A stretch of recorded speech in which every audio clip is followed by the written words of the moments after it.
1926 সালে ব্রিটিশ শাসিত ভারতবর্ষে গঠিত হয় হিল্টন ইয়ং কমিশন, যার পোশাকি নাম ছিল royal commission on Indian currency and finance.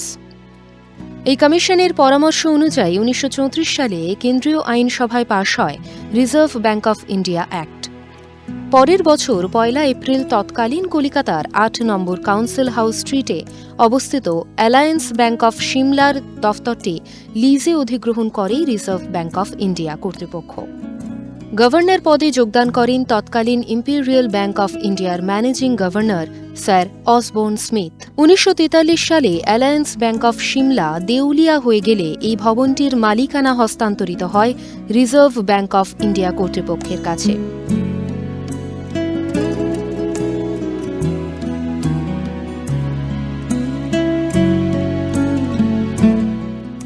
এই ঐতিহাসিক ভবনটি নির্মাণ করেছিলেন এক কৃতি বঙ্গ সন্তান স্যার রাজেন মুখোপাধ্যায়, যার সংস্থা মার্টিন অ্যান্ড বার্ন কোংয়ের মুকুটে ছিল ভিক্টোরিয়া মেমোরিয়াল হল, শহীদ মিনারের মতো ঐতিহাসিক স্থাপত্য নির্মাণের পালক। 2019 সালে এই ভবনটিকে হেরিটেজ তকমা দিয়ে পরিণত করা হয় একটি সংগ্রহশালায়, যেখানে সযত্নে সংরক্ষিত হয়েছে মানব সভ্যতার ইতিহাসে বিনিময় মাধ্যম হিসাবে মুদ্রা ও নোটের ইতিহাস। প্রাচীন বার্টার থেকে বর্তমান ডিজিটাল কারেন্সি, এই সুদীর্ঘ যাত্রাপথের এক ঐতিহাসিক দলিল এই সংগ্রহশালা। গত 18 মে আন্তর্জাতিক সংগ্রহশালা দিবস উপলক্ষে reserve bank of India museum কর্তৃপক্ষ স্কুল কলেজের ছাত্রছাত্রীদের জন্য আয়োজন করেছিলেন এক বর্ণাঢ্য অনুষ্ঠানের। শিক্ষামূলক ভ্রমণের পাশাপাশি তারা অংশগ্রহণ করেছিলেন আধুনিক ব্যাংকিং ও অর্থনৈতিক নীতি সংক্রান্ত কুইজ প্রতিযোগিতা। টাকা মানেই কেবলমাত্র অঙ্ক নয়, যা বহন করে ইতিহাস। আর এই ইতিহাসের প্রত্যেকটা পাতায় হাঁটতে হাঁটতে আমরা এই মুহূর্তে পৌঁছে গিয়েছি আরবিআই মিউজিয়ামের একেবারে অভ্যন্তরে। মিউজিয়াম, জাদুঘর, যা বহন করে ইতিহাসের ঐতিহ্যকে, কিন্তু যা পৌঁছে দেয় নবপ্রজন্মের মধ্যে নানান শিক্ষা। সেরকমই শিক্ষার আঙিনায় দাঁড়িয়ে রয়েছে আমরা বলতেই পারি। এখানে এসে আমরা আরও নানান কি অনুভূতিতে ভেসে যাচ্ছি এবং কি জানতে পারছি সেটা তো অবশ্যই দেখব। তার আগে বন্ধুকে জানাই, আজকের যুগে দাঁড়িয়ে টাকার বিবর্তন, কিভাবে আমরা তা ব্যবহার করছি এবং কিভাবে ঐতিহাসিক যুগে টাকার ব্যবহার হতো, মুদ্রার ব্যবহার হতো, কিভাবে টাকা তৈরি হয় এবং নকল নোট আসল নোট কিভাবে চিনব, সবকিছুই আমরা কিন্তু জানতে পারবো আস্তে আস্তে। চলুন দেখে নিই কি রয়েছে এই জাদুঘরের ভেতরে।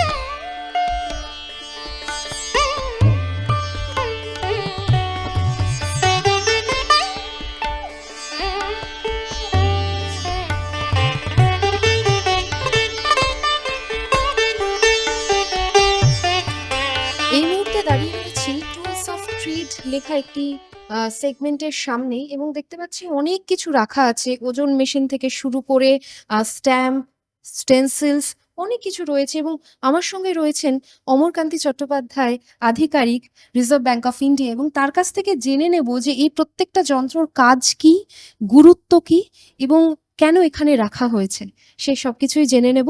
স্যার, যদি একটু বলেন। আমাদের এখানে যত রকমের ইনস্ট্রুমেন্ট দেখা যাচ্ছে, এগুলো কোনো না কোনোভাবে কারেন্সি এবং কয়েন রিলেটেড। আমরা শুরু করতে পারি এই মেশিনটা থেকে। এটা হচ্ছে স্টিচিং মেশিন, মানে নোটকে সেলাই করা হতো। যারা আগেকার দিনে নোট ব্যবহার করেছেন তারা জানেন যে নোটের পেছন দিকে নোটকে সিকিওর করার জন্য নোটে একটা করে স্টিচিং করা হতো। কিন্তু পরবর্তীকালে এই স্টিচিং সিস্টেমটা উঠে যায় যবে থেকে আমাদের সিভিপিএস মেশিন বা কারেন্সি ভেরিফিকেশন মেশিন চালু হয়, মেশিনগুলো অ্যাকসেপ্ট করতো না যদি কোনো পারফোরেশন থাকে। তাই এই মেশিনগুলো আমাদের যে স্টিচিং করার যে ব্যাপারটা ছিল সেটা সম্পূর্ণভাবে উঠে গেছে। এই মুহূর্তে আপনারা দেখে থাকবেন ব্যাংকে স্টিচিংয়ের বদলে একটা র্যাপিং থাকে, নতুন নোটে বা পুরনো নোটে কাগজের র্যাপিং থাকে। স্টিচিংটা পুরোপুরি বন্ধ হয়ে যাওয়ার জন্য আমাদের যত রকমের স্টিচিং মেশিন আগে ব্যবহার করা হতো ব্যাংকে এবং রিজার্ভ ব্যাংকে, সেটা এখন অবসোলেট হয়ে গেছে, চালু নেই। এরপরে আসছে এটা ইউভি ল্যাম্প। এটা ইউভি ল্যাম্প অনেক পুরনো ল্যাম্প, আলট্রাভায়োলেট ল্যাম্প, যেটাতে ফোর্জ নোট ডিটেকশন হয়। আপনারা জানেন যে কোনো নোটের ভেতরে একটা লাইট রেসপন্সিভ কিছু থ্রেড থাকে, যেটা আলট্রাভায়োলেট রেতে ওগুলোকে আরও ব্রাইটভাবে দেখা যায়। তো সেই জন্য আমরা এর নিচে সেটাকে টেস্ট করি। তো এটা হচ্ছে সেই কাজই লাগে ইউভি ল্যাম্পটা। এখানে আরও প্রচুর রকমের ইনস্ট্রুমেন্ট আছে, আপনি দেখতে পাচ্ছেন। তার মধ্যে বেশ কিছু আছে যে স্ট্যাম্পিং সিল আছে, এবং ল্যাকার বা গালাগুলোকে কীভাবে ব্যবহার করা হতো এইগুলো মেনলি করা হতো। আমাদের যে কয়েনের ব্যাগগুলো থাকে সেই ব্যাগগুলোকে প্রথমে টাইট করে বাঁধা হয় এবং তারপরে তার সঙ্গে একটা করে লেবেল লাগিয়ে এই ধরনের স্ট্যাম্পিং করা হতো। শুধু তাই নয়, আমাদের যখন নোট প্রসেসিং করা হতো আগেকার দিনে, এখন নোট পুরোটাই অটোমেটেড সিস্টেমে হচ্ছে, যেটাকে সিভিপিএস মেশিন এবং এসবিএস মেশিনে করা হয়। কিন্তু আগেকার দিনে পুরোটা ম্যানুয়াল ছিল। যখন ম্যানুয়াল করা হতো তখন কে নোটটা প্রসেস করছে সেটা আইডেন্টিফাই করার জন্য প্রত্যেকের এগেনস্টে একটা করে সিল প্রত্যেক দিন ব্যবহার করা হতো। সেগুলো হচ্ছে সেই সিল। আপনারা এখানে দেখতে পাচ্ছেন কিছু স্টেনসিলস আছে। এই স্টেনসিলসগুলো ব্যবহার করা হতো মেনলি ওই কয়েনের ব্যাগ এবং নোটের যে বক্স থাকতো তার উপরে, এবং কোথায় যাচ্ছে কত টাকার ডিনোমিনেশন সেগুলোকে আইডেন্টিফাই করার জন্য। এগুলো তো স্ট্র্যাপিং মেশিন, সেগুলো বক্স স্ট্র্যাপ করার জন্য। এটা ওয়েট মেশিন আছে, যেটাতে কয়েন ওয়েট করা হতো যে কত কয়েন, এবং তাতে একসঙ্গে পুরো ভলিউমটা আমরা জানতে পারতাম। এই সমস্ত মেশিনসগুলোই আমাদের ওই বক্স র্যাপিং বা বক্সকে ফিক্স করার জন্য ব্যবহার করা হতো। এরপরে আসছি আমরা, এটাও এক ধরনের স্টিচিং মেশিন। ওটা অটোমেটেড স্টিচিং মেশিন, এটা ম্যানুয়াল স্টিচিং মেশিন। এটা হচ্ছে পাঞ্চিং মেশিন। সেটা হচ্ছে আমাদের যে কোনো নোট আমরা যদি দেখি তাহলে দেখব যে নোটে একটা প্রমিস পোর্শন থাকে, তাতে লেখা থাকে যে I promise to pay the bearer a sum of rupees in accordance with the denomination of the note or the face value of the note. তো সেই পার্টিকুলার যে প্রমিস পোর্শনটা that should be signed by the governor of Reserve Bank of India. তো এই যে কোনো note যখন distraction হয় বা নোটগুলো যখন বার্নিং হতো আগেকার দিনে, এই বার্নিংয়ের আগে আমাদের নোটের ওই প্রমিস পোর্শনটাকে এই পাঞ্চারের থ্রু দিয়ে পাঞ্চ করে বার করে নেওয়া হতো। প্রথমেই বলুন, এই যে এত কয়েন আমরা দেখতে পাচ্ছি পুরনো, এই কয়েনগুলোর সম্পর্কে আপনি একটু বলুন। এইটা হচ্ছে আমাদের সবচেয়ে earliest coin. 6th century BC থেকে ভারতবর্ষের প্রথম যে কয়েন তৈরি হয় সেটা হচ্ছে এই কয়েনগুলোকে বলা হয় পাঞ্চ মার্ক কয়েন। বিভিন্ন পাঞ্চ দিয়ে তৈরি হতো, তো এইগুলো হচ্ছে পাঞ্চ মার্ক কয়েন। তো প্রথম দিকের যে কয়েন হতো 16টা মহাজনপদ ছিল, যেমনি কাশী, কৌশল, আঙ্গ, মগধ, বিজি, ছেড়ি, এসব বিভিন্ন জনপদের নিজস্ব কয়েন ছিল। আর নিজস্ব আলাদা টাইপ ছিল, যে কিভাবে তৈরি হতো তার আলাদা টাইপ। ম্যাক্সিমাম যে কয়েন পাওয়া যায় সেগুলো ছিল সিলভারের। কয়েকটা কয়েন যেরকম আং জনপদের কয়েন, সেটা হচ্ছে কপারের। তো বিভিন্ন যদি কয়েন আপনি দেখেন, তার মধ্যে বিশেষত্ব কয়েন হচ্ছে আমাদের গান্ধারা জনপদের। এটা হচ্ছে আর্লিয়েস্ট কয়েন গান্ধারা জনপদে। এটাকে বলা হয় বেন্ড বার কয়েন। এটা হচ্ছে সবচেয়ে আর্লিয়েস্ট কয়েন, মানে কয়েনের মধ্যে 16 মহাজনপদের মধ্যে এটাকে মানা হয় যে সবচেয়ে প্রথম দিকের কয়েন বেন্ড বার কয়েন। যেহেতু একটা বারটা বেন্ড হয়ে গেছে এই জন্য এই কয়েনটার নাম হচ্ছে বেন্ড বার কয়েন। সেরকম একটা ইন্টারেস্টিং কয়েন আছে এটা হচ্ছে সাক্য জনপদ। সাক্য জনপদ যে আমাদের গৌতম বুদ্ধের যেখানে জন্মস্থান, ওখানকার এই যে কয়েন হচ্ছে সাক্য জনপদের। এটা হচ্ছে সূর্যসেন জনপদ। এটা ফ্র্যাকশন হচ্ছে 1/4 কারসাপানা স্ট্যান্ডার্ড রেট। পেপার মানির মধ্যে যে আর্লিয়েস্ট পেপার মানির মধ্যে দেখা হয় সেটা হয় ইম্পিরিয়াল, যেরকম যে আমাদের পেপার মানি হয়। তার আগে কি ছিল, প্রথম যদি হয় হিন্দুস্তান, ব্যাংক অফ হিন্দুস্তান। তারপরে কি ছিল, প্রেসিডেন্সি, 3টে প্রেসিডেন্সি ছিল, বেঙ্গল, মাদ্রাস আর বম্বে। এই 3টে প্রেসিডেন্সির নিজস্ব আলাদা পেপার মানি ছিল। তার মধ্যে এখানে যেটা ডিসপ্লেটা আছে সেটা তো বেঙ্গল প্রেসিডেন্সি। সেটা বেঙ্গল প্রেসিডেন্সির প্রথম যে নোট তৈরি হয় 1809-তে।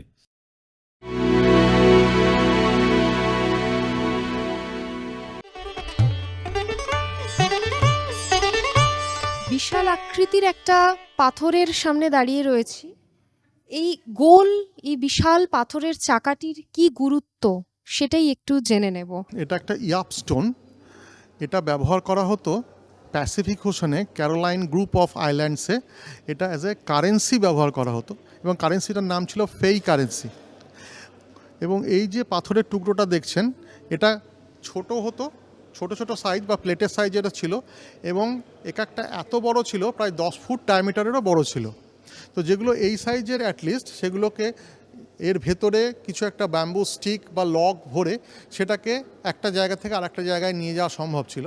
কিন্তু যেটা এর থেকেও বড় ছিল বা আরও বেশি সাইজে ছিল সেটা কিন্তু একটা জায়গা থেকে আরেকটা জায়গায় নিয়ে যাওয়া সম্ভব হতো না।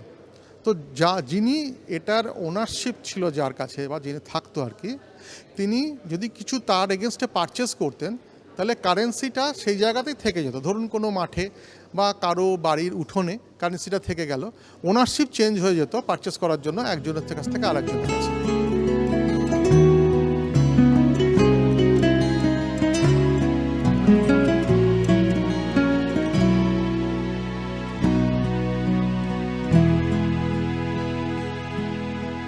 গোখেল মেমোরিয়াল গার্লস হাই স্কুলের পক্ষ থেকে পেয়ে গেছি প্রচুর বন্ধুকে।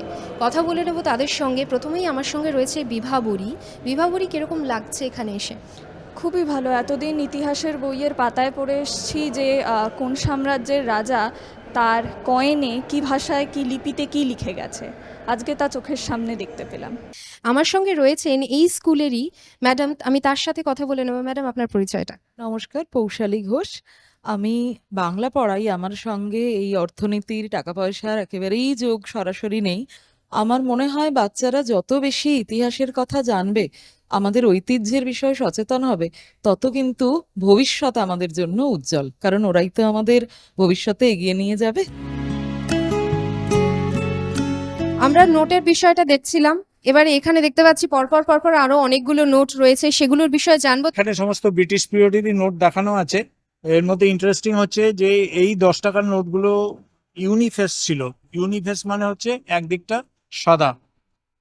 তারপরে আমাদের এসছে ছোট নোট, 1 টাকার নোট। 1 টাকার নোট প্রথম এসছে 1917-এ।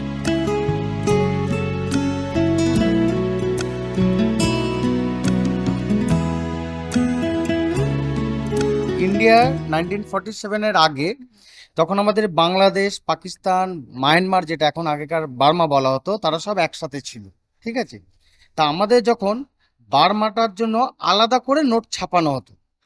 আলাদা করে কিভাবে নোট ছাপানো হতো বলতে কিরকম, নোট আমাদের একই, মানে তার উপরে ওভার প্রিন্ট করে দিত, যেটা এই অঞ্চলের জন্য শুধু ইউজ হবে, বার্মাতে শুধু ইউজ হবে ওটা।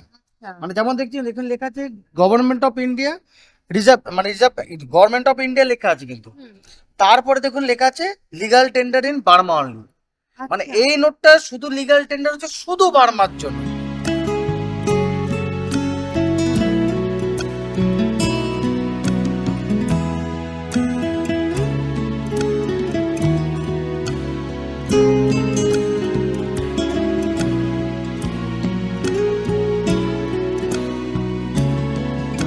এই মুহূর্তে দাঁড়িয়ে রয়েছি একটা বিশাল বড় যন্ত্রের সামনে, এবং উপরে লেখা রয়েছে দি বন্ড মেকার।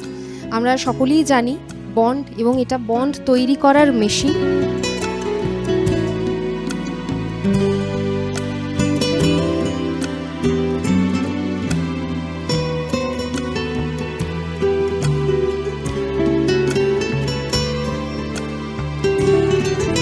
এই সেই শংসাপত্র, সার্টিফিকেট, আরবিআই এর যেটা বন্ড, সেটা তৈরি করে দেওয়া হলো, তৈরি করে দিল সৌরভ। এবং দুর্ধর্ষ, মানে অদ্ভুত একটা অনুভূতি হচ্ছে, গায়ে শিহরণ জাগছে।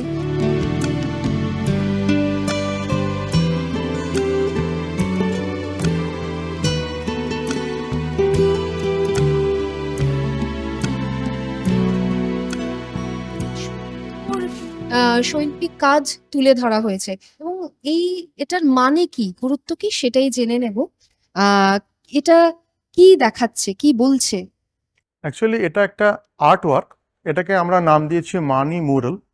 মানে অ্যাকচুয়ালি আমরা এখানে দেখাতে চাইছি যে এখানে একটা হোল ওয়ার্ল্ডের ম্যাপ আছে, তাতে কয়েন আছে, মানে হোল ওয়ার্ল্ডের যে ফিনান্সিয়াল ইনফরমেশন সেটা একটা এন্ড থেকে আর একটা এন্ডে কীভাবে যাচ্ছে আমরা প্রথমে দেখাচ্ছি।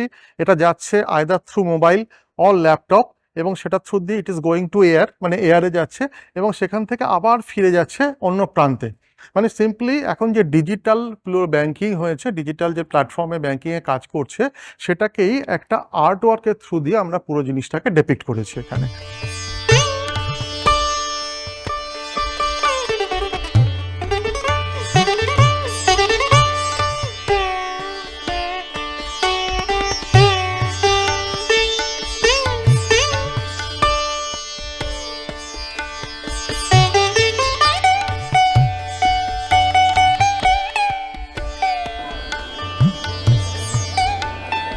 আমি দেবজিতা ব্যানার্জি, আমি সেন্ট জেভিয়ার ইনস্টিটিউশন পানিহাটির শিক্ষিকা।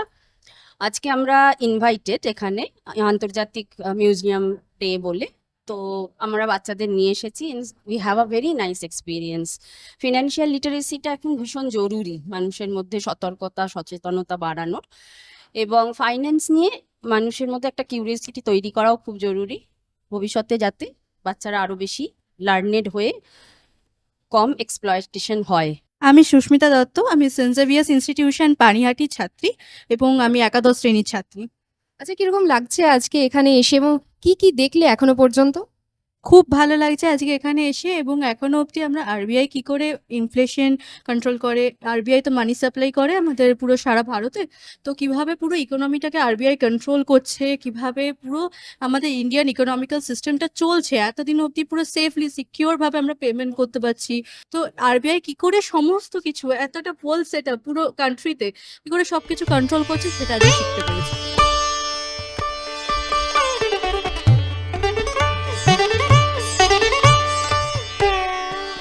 আমরা এখানে যে এক্সিবিটটা দেখতে পাচ্ছি, এই এক্সিবিটে আমাদের কয়েন থেকে নোটের এবং ডিজিটাল এখন যে আমাদের ইউজ হচ্ছে ডিজিটাল নোটগুলো, ডিজিটাল কারেন্সি, তার ক্রমবিবর্তনটা এখানে দেখানো হয়েছে।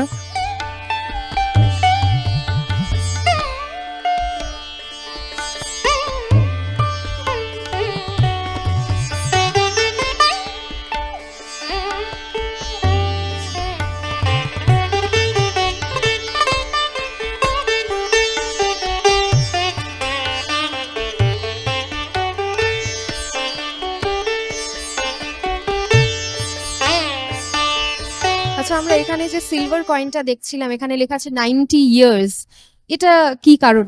এটা special government mint, India government mint Calcutta এটা ইস্যু করেছিল রিজার্ভ ব্যাংকের 90 বছর যখন পুরো হয়েছিল, 90 ইয়ার্স এর উপরে স্পেশাল কমোডিটিভ কয়েন সেটা ইস্যু করেছিল। এটা হচ্ছে 90 রুপিজের কয়েন, হ্যাঁ 99.9% সিলভার এটা তৈরি, আর এটা হচ্ছে 40 গ্রামস, এর যে ওজন হচ্ছে 40 গ্রামস পিওর সিলভার এটা তৈরি।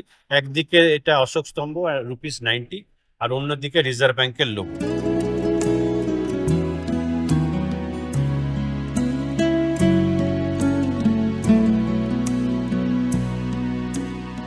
An extract of this tree is a healthy alternative to an everyday sweetener. The global price of that extract has often been influenced by a government-sanctioned cartel. A part of this tree also appears on the national flag of a former British dominion. What are we talking about? So we have to guess the name of the tree. Yes, Is it a palm tree? Sorry? Palm tree? that's incorrect. Sorry, Garuda College, want to give it a try? It appears on the flag of a British dominion, former British dominion. Sorry, wrong. Saccharin? Saccharin? What's the tree? Stevia? No, that's incorrect. Anybody from the audience? Yeah.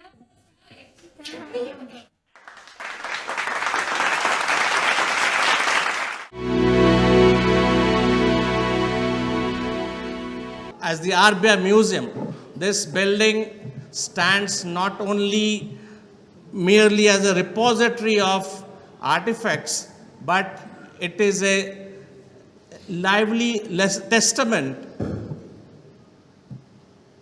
to the evolution of the financial system, the story of money, and the enduring stability of the Indian economy.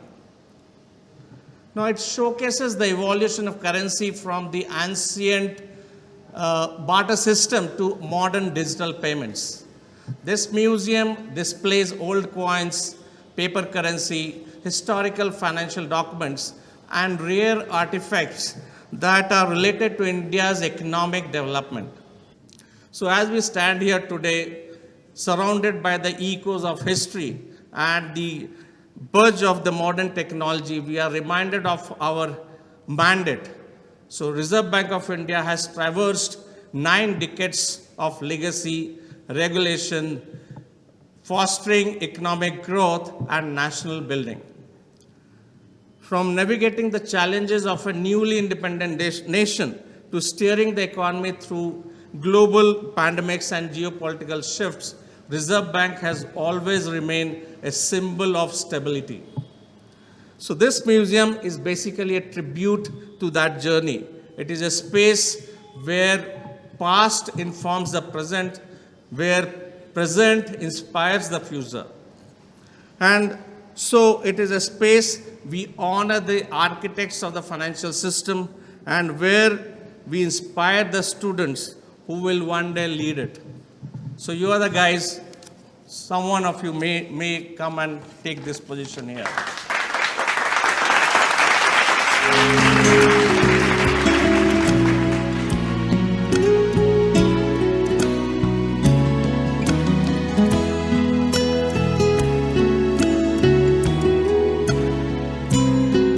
আমাদের এখানে digital artefacts আছে, actual স্ট্যাচুজ আছে, অনেক জিনিস, অনেক তথ্য আছে পড়ার জন্য। রিসার্চার্সরা এটাতে অনেক ইন্টারেস্ট পায়, তো সেই জিনিসগুলো আমরা একটু দেখাতে চাই Kolkata লোকেদেরকে।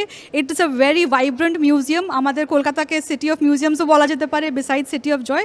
So RBI museum has made its mark. I would request everyone to come and see. LED ভ্যানটা ওয়াজ ইন দ্যাট লাইট। সব স্কুল অ্যান্ড কলেজে পাঠানো হচ্ছে যাতে ওরাও দেখে একটুখানি ইন্টারেস্ট পাক, সামার হলিডেজ এসে ভিজিট করুন।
কালের যাত্রার ধ্বনি শুনিতে কি পাও।